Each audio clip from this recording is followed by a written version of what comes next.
एक भावुक पत्र के साथ ही रायबरेली के साथ एक संसदीय रिश्ते को कांग्रेस की पूर्व अध्यक्ष और रायबरेली से सांसद सोनिया गांधी ने विराम दे दिया। सोनिया ने कहा कि वो स्वास्थ्य कारणों की वजह से अब रायबरेली से चुनाव नहीं लड़ सकेंगी, लेकिन उनका परिवार रायबरेली के बिना दिल्ली में अधूरा है।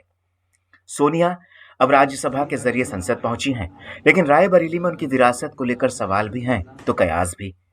रायबरेली की जनता ने गांधी परिवार के प्रति अपने प्रेम और समर्पण को हर चुनाव, हर दशक और हर दौर में साबित किया है। ऐसे में रायबरेली की सीट को गांधी परिवार कभी छोड़ नहीं सकता, या यूं कहें कि छोड़ना भी नहीं चाहेगा। माना जा रहा है कि इस बार रायबरेली से उस चेहरे का इंतजार समाप्त हो जाएगा जिसके अक्स में रायबरेली की जनता इंदिरा गांधी को देखती है, जिसको चुनाव लड़ाने के लिए काफी समय से कांग्रेस के भीतर मांग भी उठ रही थी। माना जा रहा है कि प्रियंका गांधी रायबरेली से अब की बार चुनाव लड़ सकती हैं। प्रियंका और रायबरेली का भी रिश्ता बेहद खास है। अमेठी और रायबरेली की जनता को प्रियंका में उनकी दादी इंदिरा गांधी दिखती हैं। ये वही रायबरेली है जहां प्रियंका ने सिर्फ एक बार जनता से 4 शब्द क्या कहे तो बीजेपी की पूरी बाजी ही पलट गई। बीजेपी के दिग्गज नेता को चुनाव में अप्रत्याशित हार मिली।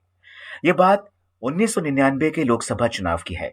रायबरेली की सीट से कांग्रेस के कैप्टन सतीश शर्मा चुनाव मैदान में थे, तो उनके सामने खड़े हुए थे तेज तर्रार और उस वक्त के दिग्गज नेता अरुण नेहरू बीजेपी की तरफ से। कभी अरुण नेहरू कांग्रेस में थे और राजीव गांधी के बहुत अच्छे दोस्त भी हुआ करते थे, लेकिन बाद में पार्टी से अलग हो गए। अरुण नेहरू ने राजीव गांधी पर कई आरोप भी लगाए थे। उस वक्त ऐसा लग रहा था कि अरुण नेहरू चुनाव आसानी से जीत जाएंगे, क्योंकि उनके सामने कैप्टन सतीश शर्मा कमजोर उम्मीदवार थे। कैप्टन सतीश शर्मा चुनाव लगभग हार ही गए थे, लेकिन उन्होंने इन चुनाव से पहले प्रियंका से अपील की कि एक बार वो चुनावी सभा में आ जाएं। रायबरेली में प्रियंका गांधी की वो पहली चुनावी सभा थी। उन्होंने सिर्फ इतना कहा कि जिस आदमी ने मेरे पापा के साथ गद्दारी की, पीठ में छुरा भोंका, उसे आप रायबरेली में घुसने कैसे दे सकते हैं। फिर वो और भावुक हुई और उन्होंने कहा कि मैं यहाँ किसी की शिकायत करने नहीं आई हूं, दिल की बात कहने आई हूं, क्योंकि आप मेरा परिवार हो। आपसे मन की बात नहीं कहूंगी तो फिर किससे कहूंगी। बस प्रियंका की यही भावुक अपील रायबरेली में जादू कर गई।